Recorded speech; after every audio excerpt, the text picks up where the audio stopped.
L'Afrique pourra-t-elle siéger de façon permanente au Conseil de paix et de sécurité de l'ONU? Une question au cœur des débats lors du sommet du comité des 10 chefs d'État de l'Union africaine sur la réforme du Conseil de sécurité qui se tient ici à Oyo, au nord du Congo. Les chefs d'État qui sont arrivés ici ont été mandatés par l'organisation continentale pour réfléchir sur la place que peut occuper le continent africain au Conseil de paix et de sécurité de l'ONU. Pour les dirigeants du continent, les méthodes de travail du Conseil de sécurité doivent être revisées pour assurer sa démocratisation. Le nombre de pays membres doit donc augmenter pour tenir compte des nouveaux membres permanents et non permanents du monde en développement et notamment de l'Afrique. L'Afrique a présenté un paquet pour la réforme des Nations Unies de façon générale et spécifiquement du Conseil de sécurité.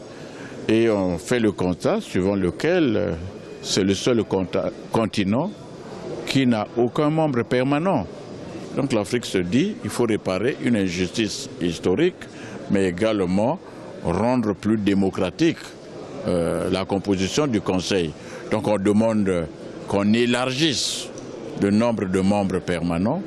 On pourrait avoir 2, effectivement, pour l'Afrique, mais avec droit de veto, comme les autres membres permanents.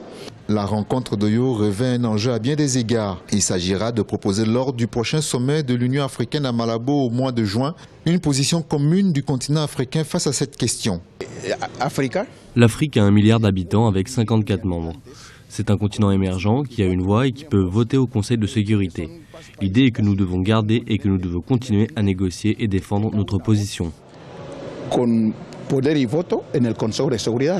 Le comité des 10 chefs d'État comprend le Congo, la Guinée équatoriale, le Sénégal, la Zambie, la Libye, l'Ouganda, la Sierra Leone, la Namibie, le Kenya et l'Algérie. La revendication africaine pour un siège permanent au Conseil de paix et de sécurité de l'ONU a commencé en 2000. Selon les ministres présents à cette discussion, cette question ne semble pas avancer. Aujourd'hui, près de 80% de l'agenda du Conseil de sécurité et de paix concerne l'Afrique et les résolutions qui y sont prises sont très peu représentatives de la vie des Africains.